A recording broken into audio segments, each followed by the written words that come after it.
Probably আমি ধরে নিচ্ছি যে এই সংসদে এটাই আমার শেষ বক্তব্য। আমি একটি কথা এই সংসদে অনেকবার বলেছি, বলার পরেও মনে করতাম যে আমি যে কথাগুলো বলছি সেই কথাগুলো মিথ্যে হোক, তাতে আমি খুশি হব। আমি এই সংসদে বলেছিলাম বহুবার যে অ্যান্টাগনিস্টিক কন্ট্রাডিকশন, তার মধ্যে কোনো আপোষ হয় না। পৃথিবীর কোথাও অ্যান্টাগনিস্টিক কন্ট্রাডিকশনকে আপোষ করতে পারেনি। আপোষ হয় নন অ্যান্টাগনিস্টিক কন্ট্রাডিকশনে, কিছু ছেড়ে কিছু রেখে মিল মহব্বত করে একটি জায়গায় আপনি পৌঁছতে পারেন। কিন্তু বৈরী যে দ্বন্দ্ব, সেই দ্বন্দ্বের নিষ্পত্তি হয় একটির উত্থানে এবং আরেকটির পরাজিত হওয়ার মধ্যে দিয়ে। এই কথা বলার পরেও আমি অনেক বিজ্ঞ পার্লামেন্টেরিয়ানের কথা শুনে আমি মনে করতাম যে আমি বোধহয় ভুল বলছি, আলাপ আলোচনার পথেই হয়তো ওনারা কোথাও পৌঁছবেন। আজকেও যেমন একটু আগে শুনলাম আলাপ আলোচনার অবারিত দুয়ারের কথা। আজকে কিন্তু বলতে বাধ্য হচ্ছি, রাজনীতি করেছি অনেক দিন, but at heart I remain a soldier. আমি বলতে বাধ্য হচ্ছি, আমরা অনেক আলোচনার দুয়ার উন্মোচিত করতে চাই, কিন্তু মাননীয় স্পিকার, আলোচনার এপিজমেন্ট কিন্তু এক কথা নয়, আলোচনা তোষামত এক কথা নয়। তোষামত করে পৃথিবীতে কোনো আলোচনা সাকসেসফুল হয়নি। আমি শুধু আজকে এই পার্লামেন্টে জিজ্ঞেস করতে চাই, যেই দ্বন্দ্বের উপর এই দেশটা প্রতিষ্ঠিত হয়েছে, আপনি যাকে বারবার জলপাইয়ের গাছ বা জলপাইয়ের ডাল দেখাচ্ছেন, তারা 15ই আগস্ট আপনাকে কি দেখিয়েছে? তারা কি জলপাইয়ের ডাল দেখাচ্ছিল? আপনি গণতান্ত্রিক চৌহার্দ্য এবং কাঠামোর মধ্যে থেকে অগ্রসর হতে চাচ্ছেন, কিন্তু 15ই আগস্ট ওরা অত্যন্ত ভালো মতো কন্ট্রাডিকশন বুঝেছে। তারা মনে করেছে Bangabandhu Sheikh Mujibur Rahman was physical embodiment of independence, তাকে নির্বংশ করে দাও। And they did it. তাই করতে চেয়েছে। বেঁচে যারা গেছে জাস্ট আ লাক, কিন্তু নির্বংশ করার পরিকল্পনা করে অগ্রসর হয়েছে। তারা পরবর্তীকালে 21শে আগস্ট যখন গ্রেনেড মারতে গেছে, এই গ্রেনেড আমরা যুদ্ধে ব্যবহার করেছি। এ কি গোলাপ ফুল? এ কি গাঁদা ফুল? আরে একটা মারেন তামাশা করার জন্য, 12টি মেরেছেন, একের পর এক মেরেছেন। আপনি তখন চেয়েছেন কি? এগেইন মাথার মধ্যে ওই কন্ট্রাডিকশন আছে, এবার সারাটা দল নির্বংশ করে দাও, পুরা দল আওয়ামী লীগ নির্বংশ করে দাও। আপনি তাই করতে চেয়েছেন, এবং আপনার মধ্যে কোনো রিপেন্টেন্স আছে? উদ্যত সাপের ফনা তুলে আপনি বলেছেন ওইসব বাদ দেন, ওইসব কথা 21শে আগস্ট নিজেরা ঘটাইছেন। এটা কিন্তু জাতি শুনেছে। এই জায়গায় আমি আপনাকে মনে করিয়ে দিতে চাই, বাংলাদেশে যেই শ্লোকগুলো আছে, এটা এই জাতির অন্তর থেকে নিঃসারিত শ্লোক। বাংলাদেশের শ্লোক আছে, গাছেরটাও খাবেন, তলারটাও কুড়াবেন। আপনি যখন বিপদে পড়েন তখন আপনি গণতন্ত্র, সারা বিশ্বের কাছে মানবাধিকার, গণতন্ত্র। আর তারপর মুহূর্তে যখন আমারে মারবেন তখন গণতন্ত্র নাই, তখন 15ই আগস্ট, তখন 21শে আগস্ট। আজকের কথা বলছি, আমি আগামীকালের কথাও বলছি না। আজকে এই সংসদে ওইখানে যারা বসেন তারা মিছিল বের করেছেন, সবাই ছিলেন সেই মিছিলে। সেই মিছিল থেকে বলা হয়েছে শেখ মুজিবুর রহমানের যে পরিণতি হয়েছে, শেখ হাসিনার পরিণতি তার চেয়েও খারাপ হবে। আজকে প্রথম আলোতে অনলাইনে যা আছে, আজকে you can go and see. তো আপনি ওই রাস্তায় গিয়ে শেখ হাসিনার পরিণতি তার বাপের পরিণতির থেকেও খারাপ বলবেন, আবার এখানে গণতন্ত্রের মায়াবী নেকাবের নিচে আশ্রয় নেবেন। একসাথে কিন্তু দুটো হয় না। আমি আমি ইহুদিদের একটা পুরাতন প্রবচন আছে, সেই প্রবচনটা মনে করিয়ে দিতে চাই। সেই প্রবচনটা ইহুদিরা বলে, যতক্ষণ পর্যন্ত আপনি আলোচনার অস্ত্র ব্যবহার করবেন ততক্ষণ পর্যন্ত আমিও আলোচনার অস্ত্র ব্যবহার করিব, কিন্তু আপনি যদি অস্ত্রের দ্বারা সমালোচনা করেন আমিও তখন একইভাবে সমালোচনা করতে বাধ্য থাকব। আজকে মাননীয় স্পিকার, খুব ভারাক্রান্ত হৃদয়ে উঠেছি।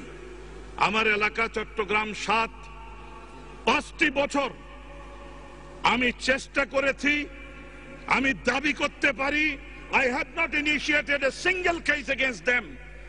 আমি তাদের কারো বাড়িতে আঘাত করিনি, তাদের কোন আন্দোলনে সংগ্রামে পথ চলায় কিছুতে আক্রমণ করিনি, একটা আচরও কাটেনি। আমি বহু সমালোচিত হয়েছি তার জন্য। তার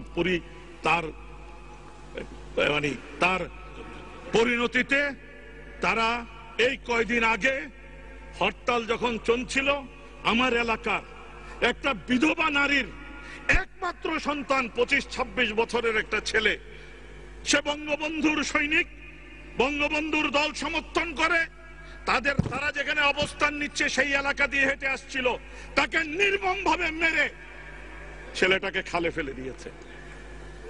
আমি ওই ভদ্র মহিলার সাথে যখন দেখা করতে গিয়েছি, ওই বিধবা মায়ের সাথে, তার চিৎকার এবং আকুতিতে তার যে বুক ফাটা কান্না, সেই কান্নার পরিপ্রেক্ষিতে আমার মনে হয়েছে আমি এই এমপিশিপের নিকুচি করি। I am mentally ready to take up arms. আজকে বলছি আপনাকে, আমি জানি না এটার পরিণতি কি হবে। I am mentally prepared to take up arms. I am mentally prepared to again go to the war. আমি মোমেনার কথা বলছিলাম, মোমেনার পরে আমি একটা SMS দেখলাম, আমি জানি না কে পাঠিয়েছেন। It's a beautiful SMS. Well, I am 69 years old. I am a freedom fighter like you. আমি আমার ছেলে মেয়েকে বলেছি আমি যে কোনো দিন বেরিয়ে যেতে পারি। আবার ডাক এসেছে। মাননীয় স্পিকার, আমি যে কথাটা বলতে চাই, আলোচনা করেন, আপত্তি নাই, কিন্তু মনে রাখতে হবে যে যুদ্ধ অনিবার্য, সেই যুদ্ধ থেকে যে পালিয়ে যায়, যে পশ্চাৎপসরণ করে, সে কাপুরুষ। আমি প্রত্যাশা করি মুক্তিযুদ্ধের পক্ষের আওয়ামী লীগ থেকে মুক্তিযুদ্ধের পক্ষের সমস্ত শক্তি কোনদিন কাপুরুষ হিসাবে ইতিহাসে চিহ্নিত হবে না। আমরা যুদ্ধ চাইনি, বারবার যুদ্ধ চাপিয়ে দেওয়া হচ্ছে। আমরা 15ই আগস্ট চাইনি, আমরা 21শে আগস্ট চাইনি, এগুলো আমাদের উপর চাপিয়ে দেওয়া হচ্ছে। আমার এলাকায় আমি কোনো মৃত্যু চাইনি, আমি মৃত্যুর বোঝা মাথায় নিয়ে এসেছি। আমার এলাকায় যিনি এমপি সাহেব ছিলেন, নাম উচ্চারণ করছি না, 1 লক্ষ টাকা পাঠিয়েছেন, 10,000 টাকা কাফনের জন্য পাঠিয়েছেন, লাশ নামার জন্য। আপনার লোক যে যখন শুনেছে ওই লাশ আপনাদের নয়, ওই লাশ আওয়ামী লীগের, লেজ গুটিয়ে পালিয়ে গেছেন। If I am a mother son, আপনাদের এই টাকা দেওয়ারও একটা ফয়সালা বাংলাদেশের মাটিতে হবে। আপনারা ফটাফট টাকা পাঠিয়ে দেন লাশের জন্য, আপনাদের কাছে ওগুলো কোনো মানুষ না। সুতরাং মাননীয় স্পিকার, আমি যেটা শেষ করতে চাই, সংকটটা যেখানে সেখানে পরিষ্কারভাবে বলা উচিত। এই বাংলাদেশ, মুক্তিযুদ্ধে গিয়েছিলাম বাঙালির জন্য একটি দেশ করব বলে। এই বাঙালি হিন্দু, মুসলমান, খ্রিস্টান, বৌদ্ধ, সব বাঙালি। মুক্তিযুদ্ধে গিয়েছিলাম কি ধরনের দেশ করব? একটি ধর্মনিরপেক্ষ দেশ করব। মুক্তিযুদ্ধে গিয়েছিলাম কি রকম দেশ করব?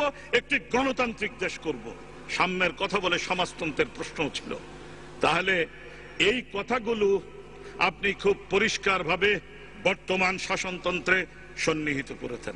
That was the declaration of 17th April. Mujibnagar সরকারের সেটাই অভিপ্সা, সেটাই ছিল মানুষের সংগ্রামের মূল কথা। আজকে সকাল বিকাল এই বাংলাদেশে এই মূলনীতির বিরুদ্ধে দাঁড়িয়ে যাবেন এবং তারপর আপনাকে ছাড় দেওয়া হবে। আমি সরকারকে জিজ্ঞেস করতে চাই, what you are up two?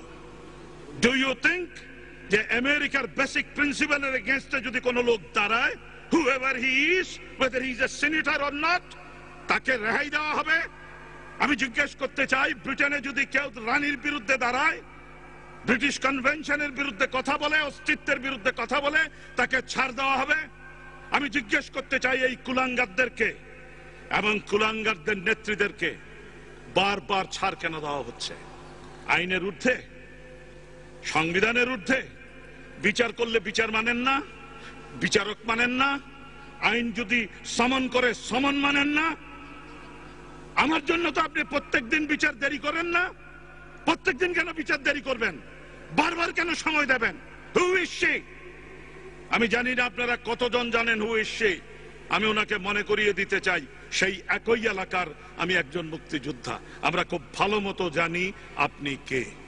আমি আজকেও শালীনতার সীমা অতিক্রম করতে চাই না, কিন্তু অত্যন্ত খোঁচালে, দেয়ালে পিঠ থেকে গেলে পূর্ণ পরিচয় এই পার্লামেন্টে প্রকাশ করব। আমি শেষ করতে চাই, বঙ্গবন্ধু এই ধর্ম নিরপেক্ষ গণতান্ত্রিক বাংলাদেশের স্বপ্ন যখন দেখেছেন, এই মহান নেতা ধর্ম নিরপেক্ষতার একটি অদ্ভুত সুন্দর সাবলীল ব্যাখ্যা দিয়েছেন। আমি রাষ্ট্রবিজ্ঞানের ছাত্র, অত জটিল করে উনি বলেননি। উনি বলেছেন, আমার বাংলাদেশে আমার মানুষরা তার ধর্ম নির্বিঘ্নে নিঃসংক চিত্তে আনন্দের সাথে পালন করবে। একটা ছোট প্রত্যাশা, আমার বাংলাদেশে আমার বাঙালিরা তার ধর্ম নিঃসংক চিত্তে নির্বিঘ্নে আনন্দের সাথে পালন করবে। আপনি পুলিশ দিয়ে পাহারা দিয়ে দুর্গাপূজা হবে, ওই দুর্গাপূজা হয় না। পুলিশের পাহারায় আপনি বৌদ্ধদের কঠিন চিবরদান করবেন, হয় না। বঙ্গবন্ধু এইটুক স্বপ্ন দেখেছেন। আমি এই পার্লামেন্টের বিদগ্ধ পার্লামেন্টকে বলতে চাই, ইফ ইউ মাইনাস ধর্ম নিরপেক্ষতা, তাহলে বাংলাদেশের অস্তিত্ব কিন্তু অস্তিত্ব বলে আর কিছুই থাকবে না। The existence of Bangladesh will be questioned. আমি স্মরণ করিয়ে দিতে চাই, 1972-এ কলকাতার যুগান্তরকে বঙ্গবন্ধু সাক্ষাৎকার দিয়েছিলেন। বঙ্গবন্ধু পরিষ্কারভাবে সেই যুগান্তরে বলেছেন, আমি ধর্ম নিরপেক্ষতার একটি চারা বাংলাদেশে রোপণ করেছি। এই চারা যদি কেউ ছিঁড়ে ফেলতে চায়, উপড়ে ফেলতে চায়, বাংলাদেশের অস্তিত্ব সংকটে পড়বে। আজকের এই বিদগ্ধ